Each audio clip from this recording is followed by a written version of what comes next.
السلام علیکم. شو میں خوش آمدید. میں ہوں تمکنت کریم اور ہمارے ساتھ موجود ہیں نجم سیٹھی. السلام علیکم. ایران نے چابہار پروجیکٹ میں سے انڈیا کو باہر نکال پھینکا ہے اور اب یہ پروجیکٹ وہ چائنا کے ساتھ کرے گا. کیا اس سے خطے میں طاقت کا توازن تبدیل ہونے جا رہا ہے؟ آج ہم بات کریں گے بلاول بھٹو کی جو دھمکی آئی ہے، ان کو جان کی دھمکی آئی ہے، اس پہ پیپلز پارٹی کا احتجاج، اور قمر زمان قاہرہ کی آج پریس کانفرنس میں انہوں نے کچھ انٹرسٹنگ باتیں کی ہیں جس میں حکومت کی تبدیلی اور اپوزیشن کے رول کے بارے میں باتیں ہیں. اور بات کریں گے ہم کہ کیا حکومت کی جہاد پر پالیسی واضح ہے؟ توہین مذہب کا کارڈ سیاست میں استعمال کرنا کتنا خطرناک ہے. اور آخر میں بات کریں گے ایک ویڈیو جو وائرل ہوئی تھی جسٹس قاضی فائز عیسیٰ کے خلاف اشتعال انگیز نوعیت کی.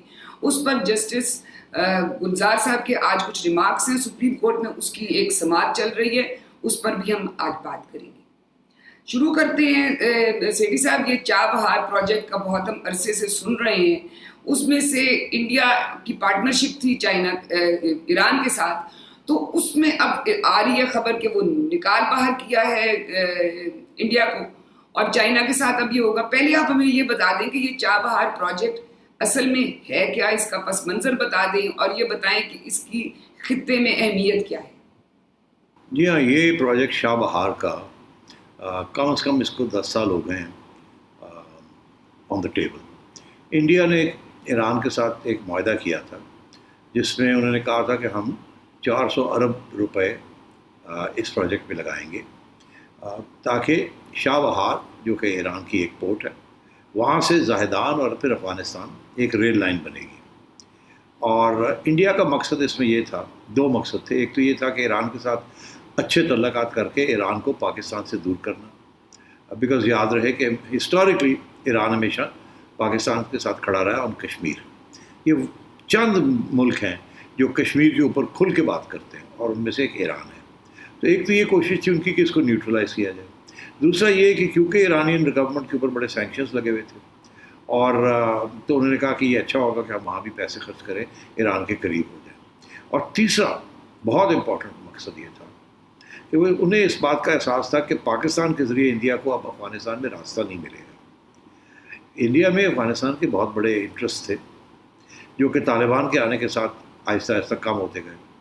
انڈیا نے افغانستان کے اندر 2 سے 3 ارب ڈالر کی انویسٹمنٹ کی ہوئی، اور جب سے طالبان حاوی ہو رہے ہیں تو انہیں اس بات کا احساس ہو گیا کہ طالبان جب پاور میں آئیں گے تو یہ تو پاکستان کے ساتھی ہوں گے، ان کے الائز ہوں گے.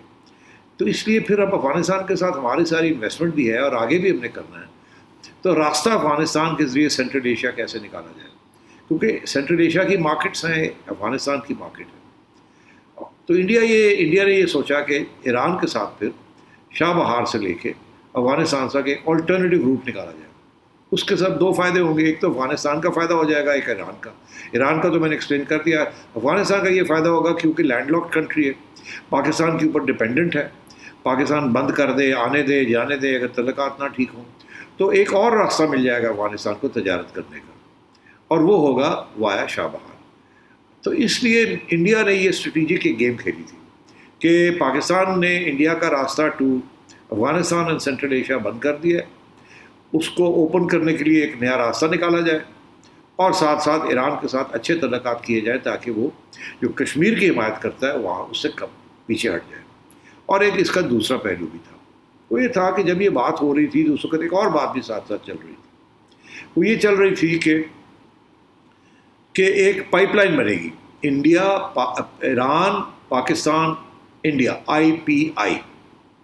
یہ گیس، آئل اور گیس پائپ لائن چلنی تھی جس کے ساتھ تیل پاکستان کو بھی ملنا تھا اور انڈیا کو بھی ملنا تھا. یہ بہت بڑا پروجیکٹ تھا اور ایران اس میں بہت انٹرسٹڈ تھا، بیکاز ظاہر ہے they have a surplus of oil, وہ چاہتے ہیں ایکسپورٹ ہو، ان کے اوپر سینکشنز لگی ہوئی تھی. تو وہ یہ کافی عرصے سے یہ پائپ لائن کی ڈسکشن ہو رہی تھی. تو ایران کے بھی اس میں انٹرسٹ ہے کہ انڈیا کے ساتھ تعلقات بڑھائے جائیں، انڈیا کے بھی اس میں انٹرسٹ ہے کہ ایران کے ساتھ بڑھائے جائیں. انڈیا کو تیل کی بھی ضرورت تھی. تو یہ ساری چیزیں سوچ کے انڈیا نے ایک اسٹریٹجک موو کی کہ ہماری مارکیٹس بھی ہمیں مل جائے، ہمیں امپورٹس میں سستا آئل ایران سے بھی مل جائے وایا دی IPI، اور ساتھ ساتھ ایک پاکستان کو بائی پاس کر کے ایران سے پاکستان اور ایران کے تعلقات جو ہے وہ تھوڑے لوز کیے جائیں. یہ ایک انڈیا کی جیو اسٹریٹجک انوالومنٹ تھی اس کے اندر. اینڈ اس لیے یہ شاہ بہار کی پورٹ سے آگے جانے کا, اور ایران نے یہ کہا تھا کہ ہم شاہ بہار کو اپ گریڈ کر دیں گے, تو انہوں نے وہ پیسے لگانے تھے شاہ بہار کی پورٹ کو اپ گریڈ کرنے کے لیے. اور انڈیا نے جو ریل لائن چلنی تھی وہاں سے زائدان اور پھر اوپر افغانستان میں ایک نیا راستہ افغانستان کے لیے نکالنا تھا. انڈیا اپنی افغان سینٹرل ایشیا اور ویسٹرن ایشیا اسٹریٹجی پکی کر رہا تھا. This was the background to یہ شاہ بہار کا. اچھا سیٹھی صاحب, اب آپ کہہ رہے ہیں کہ یہ انڈیا کے لیے کتنا امپورٹنٹ یہ پروجیکٹ تھا. ادھر جب سے یہ ہوا ہے, ایران نے نکالا ہے انڈیا کو, انڈیا میں جو اپوزیشن کی پارٹیز ہیں وہ مودی سرکار کو اتنی سخت تنقید کا نشانہ بنا رہی ہیں کہ یہ مودی سرکار کی ڈپلومیسی کا فیلئر ہے. تو بتائیں, اگر یہ اتنا امپورٹنٹ تھا انڈیا کے لیے تو مودی نے اس کو ہاتھ سے جانے کیوں دیا, ہوا کیا؟ جی ہاں, بہت اہم سوال ہے. ہوا یہ کہ امریکہ آ گیا. امریکہ نے آ کے ایک بات کے اوپر زور دیا. انہوں نے کہا کہ ایران کو ہم نے سینکشن کیا ہوا ہے, یہ جو IPI جو آئل پائپ لائن ہے یہ نہیں بنے گی. جو ملک اس کو بنانے کی کوشش کرے گا یا ایران سے تیل خریدے گا اس کو ہم سینکشن کر دیں گے. تو سب سے بڑا جو پروجیکٹ انڈیا کے ذہن میں تھا وہ یہ تھا کہ جی وہ ایران کے ساتھ تو تعلقات بڑھنے تھے. جب انڈیا نے پل بیک کیا اور انڈیا نے کہا نہیں جی اب ہمیں ڈر ہے کہ امریکہ ہمارے اوپر سینکشنز نہ لگا دے, اور امریکہ نے ان کو ٹائم دیا تھا انڈیا کو کہ آپ اپنے آئل ریکوائرمنٹس جو آپ ایران سے لیتے ہیں وہ آہستہ آہستہ اس ڈیڈ لائن تک کٹ کر دیں, کیونکہ انڈیا کافی تیل لیتا ہے ان سے. وہ بھی انڈیا نے کٹ کرنے شروع کر دیے تھے. انڈیا ایران کے تعلقات اس ایشو کے اوپر خراب ہو رہے ہیں. بائی دا وے یہ بھی میں کہتا چلوں کہ ہمارا بھی یہی مسئلہ تھا. ہمارے ایکچولی 2 مسئلے تھے. ہمارے پاس تو پیسے بھی نہیں تھے کنٹریبیوٹ کرنے کے لیے اس پائپ لائن کے لیے, اور اوپر سے امریکہ نے کہا تھا اگر آپ نے یہ پائپ لائن بنائی تو پھر دیکھیے گا ہم کیا کرتے ہیں آپ کے ساتھ. تو ہم نے بھی اس کو گول گول کر دیا. ایرانیئنز ہم سے بھی اور انڈیا سے بھی ناراض ہیں اس بات کے اوپر. وہ بڑے ڈیسپریٹ ہیں کہ ہمارا آئل نکلے یہاں سے, ہمیں پیسے چاہیے. وہ سینکشنز لگے ہوئے ہیں. اب پاکستان اور انڈیا تو پیچھے ہٹ گئے.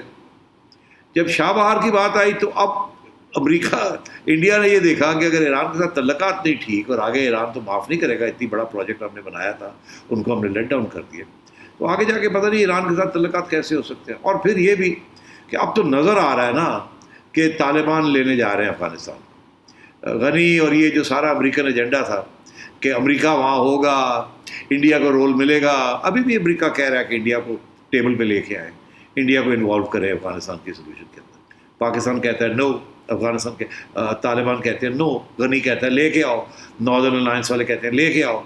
تو یہ ابھی تک یہ کشمکش چل رہی ہے, مگر ظاہر ہے نظر تو آ رہا ہے آگے کیا ہونے جا رہا ہے. طالبان جو ہے وہ بالکل 100% وہ ٹیک اوور کر لیں گے افغانستان. تو اس لیے میں سمجھتا ہوں کہ انڈیا ہیز پولڈ بیک. اور آپ نے یہ پوچھا کیا وجہ, امریکہ. سمپل ریزن امریکہ. اوپر سے امریکہ نے انڈیا کو یہ کہا کہ ہم آپ کو بنا رہے ہیں پیوٹ اگینسٹ چائنا.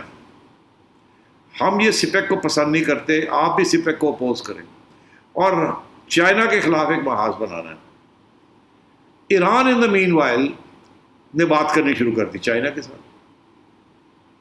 تو یہ ڈائنامکس وہاں کی یہ ہو رہی ہے کہ پاکستان ایران چائنا کی طرف جا رہے ہیں, انڈیا امریکہ کی طرف جا رہا ہے. اب دیکھیے ذرا, پرانے زمانے میں ایران اور پاکستان امریکہ کی طرف جاتے تھے, انڈیا جو تھا وہ روس کی طرف جاتا تھا, اور پھر اس سے پہلے چین انڈیا چائنا بھائی بھائی, چین انڈیا بھائی بھائی, وہ بھی سنا آپ نے نہرو کے زمانے میں 62 سے پہلے. تو وہ سارا الٹا ہو گیا.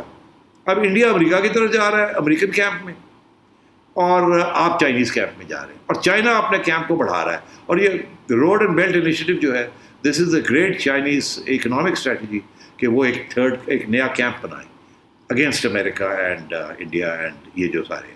اور اس پہ جاتے جاتے میں یہ کہہ دوں, انڈیا نے اب روس کے ساتھ بھی ہاتھ ملا لیا. اب روس انڈیا ایک نیا کیمپ بنا رہے ہیں against Europe and against United States, اور وہ فائدہ اٹھا رہے ہیں جو کہ ٹینشنز ہیں between Europe and the United States, جو کہ ٹرمپ کے زمانے میں بڑھ گئی. تو یہ اس کی وجہ سے یہ وہ اب کہہ رہے ہیں جی کہ اتنا بڑا تھا تو آپ نے کیوں چھوڑ دیا. وہ کیا کہے کہ بھائی امریکہ بادشاہ کہہ رہا ہے کہ آپ نہیں کر سکتے, اور آپ کا تو رخ ادھر ہے, آپ ادھر کدھر جا رہے ہیں. ہم تو ساؤتھ چائنا سی اور چائنا کی کنٹینمنٹ اور ہماری نیول ایکسرسائزز ہو رہی ہیں, ہم آپ کو سارا ہتھیار بھی دے رہے ہیں, سب کچھ دے رہے ہیں, تو تو اب آپ ادھر کیا کرنے جا رہے ہیں؟ ادھر آئے آپ چائنا کے خلاف. یہ ہو رہا ہے. یہ جو آپ نے بات کی ہے وہ یہی ہے نا کہ خطے میں جو بیلنس آف پاور ہے، جو طاقت کا توازن ہے، وہ تبدیل ہو رہا ہے. تو ہم نے یہ بھی سنا تھا کہ یہ جو شاہ بہار ہے یہ گوادر کے مقابلے میں آ رہا ہے. تو اب اگر گوادر میں بھی چائنا انوالوڈ ہے اور ادھر چاہ بہار میں بھی اگر چائنا ہے، تو اس سے پاکستان کو اس طاقت کے توازن میں تبدیلی اور یہ دونوں طرف چائنا کے ہونے سے کیا فائدہ ہو سکتا ہے؟ کیا فائدہ ہم اٹھا سکتے ہیں اس کا؟ دیکھیے بڑی انٹرسٹنگ بات ہے. چائنا نے دیکھے نا کیا ہے. سب سے پہلے چائنا نے گوادر کے اوپر فوکس کیا. جب گوادر کو انہوں نے لے لیا، مطلب یہ لے ہی لیا نا، مطلب کنٹرول میں آ گیا ان کے گوادر، اور پیسے لگائے انہوں نے، سیکیورٹی رسک لیے، سڑکیں آ رہی ہیں، پائپ لائنس کھلیں گی، اور ادھر انہوں نے اب ایران کے ساتھ اسٹچ اپ کر لیا کہ جہاں سے آئل اور گیس آنی ہے وہ بھی پکا ہو جائے، اور جہاں سے جانی ہے وہ بھی پکا ہو جائے، کیونکہ گوادر میں بھی ریفائنریز لگیں گی. تو اب بات یہ ہے کہ چائنا نے جو اب وہ کریں گے گوادر کو اور شاہ بہار کو لنک. بڑی انٹرسٹنگ ہے یہ. پہلے بالکل ایسی بات نہیں تھی، اب بالکل الٹا ہو رہا ہے، ہونے جا رہا ہے. اور اس میں یہ ہے کہ چائنا نے یہ کہا ہے کہ ہم $400 ارب انویسٹ کریں گے over a 10-year period to buy oil Iran میں، ایران سے ہم خریدیں گے. تو آپ سوچئے چائنا نے کتنی بڑی انویسٹمنٹ پلیج کر دی ہے. $30-40 بلین ایئر، کوئی چھوٹی بات تو نہیں ہے نا. تو اب یہ ہے کہ ایران کے لیے یہ بہت اہم ہے. وہ ساری جگہ سے گھیراؤ میں ہیں، سینکشنز لگے ہوئے ہیں، تیل ان کا بیچنے نہیں دیتے امریکہ، اور ٹائٹ کر کے رکھا ہوا ہے، بم پھاڑ رہے ہیں ان کے نیوکلیر انسٹالیشنز کے اوپر، اور کوشش کر رہے ہیں کہ وہاں ریجیم چینج ہو جائے، کہ مطلب ہے کہ وہاں آیت اللہ کی جو حکمران حکومتیں ہیں یہ ختم ہوں اور کوئی لبرل ڈیموکریٹک حکومت آ جائے جو کہ پرو امریکہ ہو. تو اس قسم کی سچویشن ہے. اس میں اندر اب چائنا نے یہ جو سٹیکس کیے ہیں یہ لانگ ٹرم سٹیکس ہیں. اور اب آپ پوچھ رہے ہیں پاکستان کے اندر بھی تو انہوں نے کوئی $30-40 بلین کی انویسٹمنٹ اگلے 10-20 سال کے لیے کمٹ کی ہے نا. تو آپ سوچئے وہ اب افغانستان کے اندر بھی، سینٹرل ایشیا میں، Central Asia, Afghanistan, Iran, Pakistan. That is the Chinese grand strategy to break out of the isolation جو امریکہ اس پہ کرنا چاہ رہا ہے، and to get new markets for both exports and raw materials. تو یہ چائنا کی ہے، اور اس کے اندر وہ بہت پیسے لگا رہے ہیں. میں نے آپ سے کہا نا اگلے 10 سال میں انہوں نے ہمارے ساتھ کچھ $40 ارب کی بات کی ہے، $40-50 ارب کی، اور ادھر انہوں نے $400 ارب کی بات کر رہے ہیں، اور پھر یہ سارا سپیک چل رہا ہے. تو یہ اب ایک اکنامک تو اپنی جگہ پہ اس کا تو فائدہ ہے. چائنا کی تو ہمیشہ اسٹریٹجی اکنامکس رہی ہے، وہ پالیٹکس نہیں، وہ کہتے ہیں پالیٹکس وایا اکنامکس. تو وہ اب اکنامک ڈپینڈنسیز کریٹ کر رہے ہیں اور اپنے لیے بھی وے آؤٹ بریک کر رہے ہیں. بیکاز ڈونٹ فرگیٹ ابھی تک تو وہ ایک ہی راستہ تھا سمندر کا، ساؤتھ چائنا سی سے. وہاں جاپان، آسٹریلیا، انڈیا، امریکہ، ساؤتھ کوریا، یہ سارے اس کے خلاف گینگ اپ کر گئے. تو وہ کسی وقت بھی وہ روٹ جو ہے اس کو ڈسٹرب کر سکتے ہیں، اس کا جو ایکسپورٹ کرنے کا اور امپورٹ کرنے کا. تو اس لیے ان کے لیے پاکستان واز کریٹیکل. اب سیکنڈ کریٹیکلٹی ہے، Pakistan was critical to export. Second criticality to import is Iran and Pakistan. تو یہ ہو رہا ہے چائنا کی تو، اور اس کے ساتھ ظاہر ہے کہ you are now moving into a different camp all together. اور اسی لیے ہر چیز میں جب آپ ڈسکشن میں جاتے ہیں اور افغانستان، چائنا ساتھ بیٹھا ہوتا ہے. جب UN میں ہوتے ہیں چائنا ساتھ بیٹھا ہوتا ہے. تو آپ ایک قسم کے اب چائنیز پرماننٹ ایلائی بن گئے ہیں، اور یہ پرماننٹ آپ سمجھیے ایک کیمپ میں آ گئے ہیں. تو آپ کی بات سے میں یہی سمجھوں کہ اب پاکستان کے لیے بھی اس میں فائدہ ہی فائدہ ہے. ظاہر ہے فائدہ ہی فائدہ. اب تو غریب لوگ ہیں ہم، تو مطلب ہے کہ ہمارے پاس ہے ہی کچھ نہیں. ساری انویسٹمنٹ چائنا کر رہا ہے، اور تو اور پھر گوادر جو ہے وہ بھی اب چائنا ہی ڈیولپ کرے گا. وہاں سارا کچھ جو آنا جانا چائنا ہی کرے گا. تو آپ کی تو جیسے ایک زمانے میں آپ کی ڈپینڈنسی امریکہ پہ تھی نا، اب آپ کی ڈپینڈنسی چائنا پہ ہو جائے گی. اور میں آگے ٹائم تھوڑا میں آپ کو بتا دوں، چائنا 2-3 اور چیزیں کرنے جا رہا ہے. اس کا ذکر میں نے پہلے بھی کیا تھا، میں پھر کرتا ہوں، لوگوں کو اس کی احساس نہیں ہے. چائنا 2 چیزیں کرنے جا رہا ہے اگلے 8-10 سال کے اندر. اس سے پہلے ہی ہو جائیں گی، 5 سال کے اندر ہو جائیں گی. ایک تو جیسے ورلڈ بینک جیسی انسٹیٹیوشن ہے، جیسی IMF انسٹیٹیوشن ہے، وہ چائنا ایک اپنی انسٹیٹیوشن بنا رہا ہے. کہ وہ بھی گلوبل فنڈنگ کرے via their banks and financial institutions, تاکہ یہ جو ڈپینڈنسی ہے on IMF، world bank, ADB، یہ ختم ہو ہم جیسے ملکوں کی، افریقہ کے اندر یہاں اینڈ سو آن۔ دوسری چیز وہ یہ کرنے جا رہا ہے، ایک نئی کرنسی بنا رہا ہے۔ یہ جو پہلے ڈپینڈنسی تھی گولڈ کے اوپر، پھر آئی ڈالر کو گولڈ کے ساتھ لنک کے ڈالر بنا دیا۔ اب ڈالر جو ہے اس کے ساتھ امریکہ حاوی ہے، بیکاز سارے ٹرانزیکشنز جو ہیں انٹرنیشنل، وہ ایک بینکنگ سسٹم ہے جسے کہتے ہیں SWIFT، SWIFT، جس کے ذریعے ساری بینکنگ ٹرانزیکشنز ٹرانسفرز ہوتے ہیں کیپٹل۔ چائنا اس کے برعکس ایک اور سسٹم بنانے جا رہا ہے اور ایک ڈیجیٹل کرنسی بنانے جا رہا ہے، اور وہ اسی لیے تاکہ یہ جو dependency on America for currency, کو ٹریڈ ساری کرنسی کے ساتھ تعلق ہے، اور چائنا وہ بھی کرنے جا رہا ہے۔ اور آپ دیکھیے گا آلریڈی چائنا نے جو پاکستان کے ساتھ کچھ ڈیلز ہو رہی ہیں، وہ بارٹر کی وہ بارٹر میں ہو رہی ہیں، یوان میں ہو رہی ہیں، کہ اچھا ہم آپ سے یہ وہ ڈالر میں نہیں کر رہے، وہ چائنیز کرنسی میں کر رہے ہیں۔ تو اس قسم کی چیزیں ہو رہی ہیں۔ تو آگے آپ دیکھیے گا 5 سے 10 سال میں ساری لینڈسکیپ جو ہے نا، یہ گلوبل پاورز کی یہ چینج ہو جائے گی۔ اور ابھی سے بھی لوگ کہنا شروع کر دیا ہے کہ 20 سال نہیں تو پہلے کہتے تھے 20 سال کے اندر China will be bigger than America in terms of GDP and in terms of global domination. اب کہہ رہے ہیں کہ شاید 10 سال کے اندر ہی USA کو یہ اوورٹیک کر لے گا۔ تو جو نیکسٹ ملینیم جیسے آپ کہہ سکتے ہیں، is going to be the Chinese millennium. چلیں جی، جس میں پاکستان کا بس فائدہ ہو، کہیں سے تو اچھی خبر آ رہی ہے نا، ہر طرف جو ڈوم اینڈ گلوم کی باتیں ہو رہی ہیں۔ اچھا، یہاں ہمیں ایک بریک لینی ہے، بریک سے جب ہم واپس آئیں گے تو گفتگو جاری رہے گی۔ ملتے ہیں ایک وقفے کے بعد۔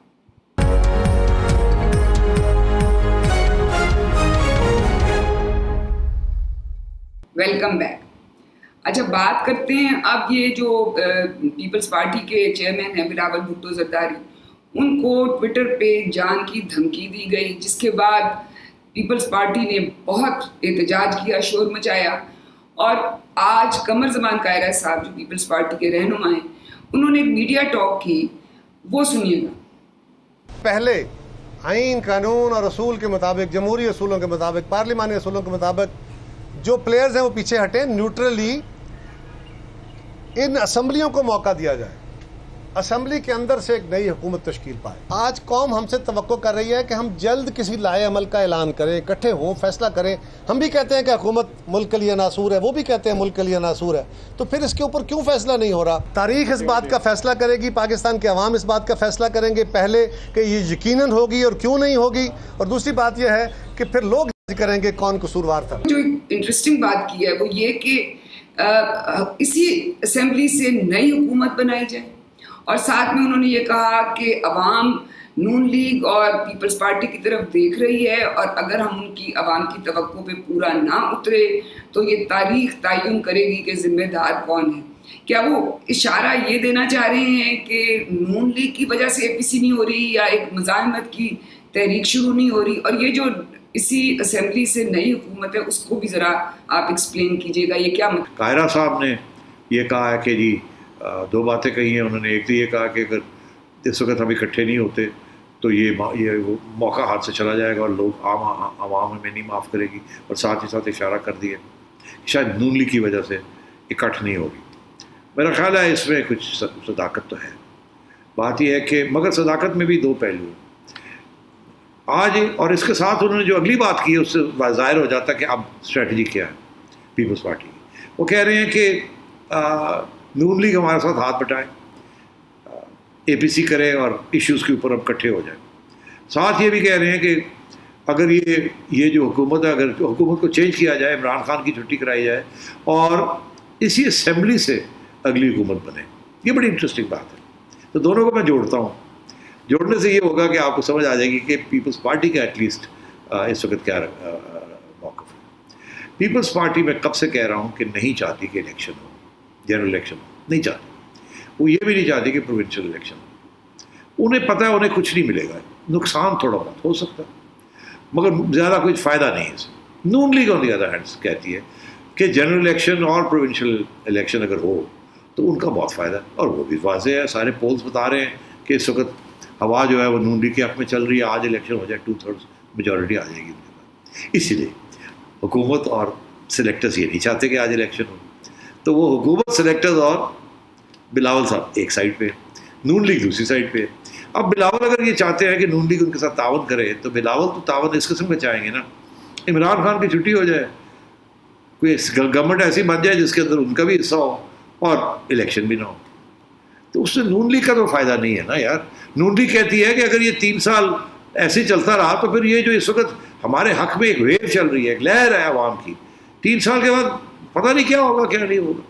تو اٹس از ناٹ اونلی کہ ہم عمران خان کی چھٹی کرانا چاہتے ہیں, کیونکہ پی ٹی آئی کی تو چھٹی ہو ہی گئی ہے نا, مگر عمران خان تو عوام کے دلوں میں تو نہیں بیٹھی نا, وہ ختم ہو گئی بات. اب آئی بات عمران خان کی, اس کی چھٹی, تو وہ کہتے ہیں اس کی چھٹی کرا کے الیکشن کرائیں, اور وہ وہاں آ کے پیپلز پارٹی پرابلم. آج کل پیپلز پارٹی آگے ہو رہی ہے وہ اس لیے بیکاز ان کا این ایس سی کا پرابلم بنا ہوا. اچھا ہاں, حالانکہ نون لیگ نے کہا ہم آپ کے ساتھ کھڑے ہیں, مگر بات سیدھی سی ہے, کھڑے تو ہیں مگر زبانی کھڑے ہیں نا, کوئی پریکٹیکلی تو ان کا کوئی نقصان نہیں ہو رہا. پریکٹیکلی تو نقصان ہوگا تو سندھ حکومت کا ہوگا. تو اس لیے یہاں سے پیپلز پارٹی کی طرف سے تھوڑا سا پریشر آنا شروع ہو گیا نون لیگ کے اوپر کہ آپ آئیں باہر ہمارے ساتھ بیٹھیں, عمران خان کو نکالیں. مگر اگلی بات جو ہے وہ آج کہہ دی نا انہوں نے. حالانکہ آپ دیکھیے وہ -1 ہم نہیں, بلاول صاحب کتنی دفعہ کہہ چکے ہیں. ابھی پچھلے 2 دن پروگرام میں ہم نے کہا, بلاول صاحب کہہ رہے تھے ہم نہیں -1 میں بلیو کرتے. ارے بھائی, تو آپ -1 میں نہیں بلیو کرتے تو پھر اس پارلیمنٹ کے اندر ایک نئی حکومت -1 کے بغیر کیسے آئے گی؟ -1 سے عمران خان ہی جائے گا نا, پارلیمنٹ رہ جائے گی, پی ٹی آئی رہ جائے گی, پی ٹی آئی سے کسی اور کو لے لے, پیپلز پارٹی مل جائے, نون لیگ کے 4-5 لوگ آ جائیں اور 3 سال کام کھینچ لے. یہ ہے نا بلاول بھٹو صاحب یہ کہہ رہے ہیں, تاکہ ان کے اوپر پریشر کم ہو جائے. اب ان کی طرف سے تو بات سمجھ آتی ہے نا, گڈ اسٹریٹجی پیپلز پارٹی نے جو بنائی ہے to put Noon League under pressure. مگر نون لیگ کہاں جائے گی, ان کا مقصد تو پورا نہیں ہو رہا. تو یہاں آ کے بات رکی ہوئی ہے.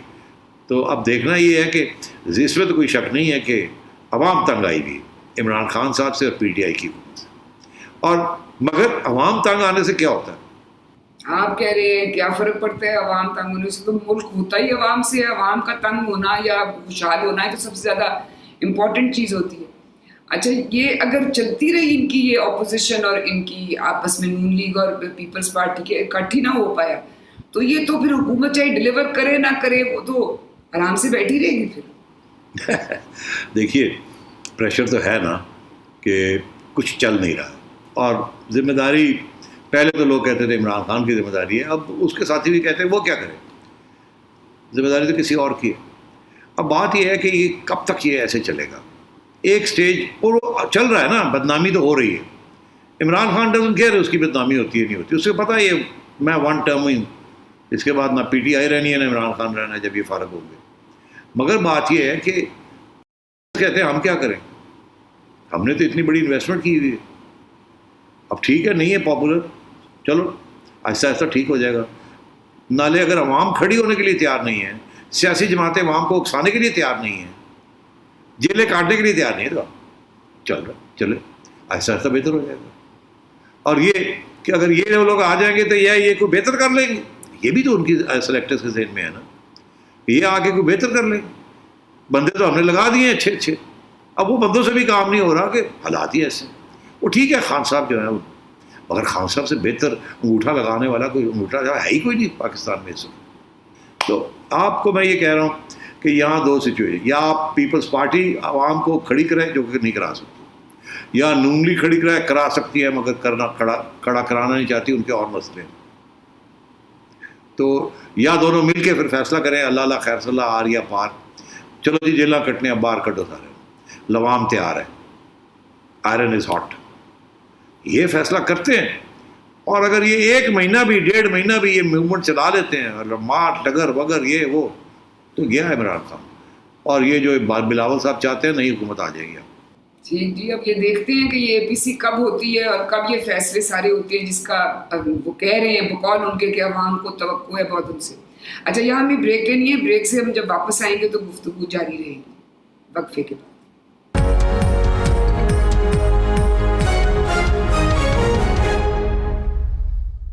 Welcome back. کچھ دن پہلے سیٹھی صاحب آپ نے دیکھا کہ وہ جو اسلام آباد میں مندر بننا تھا اس پہ حکومت نے بنانا تھا وہ, اور اس کے اوپر تنقید ہو رہی تھی اور ہر طرف سے آ رہا تھا حکومت پہ دباؤ. تو اس وقت خواجہ آصف صاحب نے, حالانکہ اتنے سخت مخالف ہیں حکومت کے, اسمبلی کے فلور پہ کھڑے ہو کے سارے موقف کی حمایت کی. اور جب انہوں نے یہ کہا کہ پاکستان کے آئین میں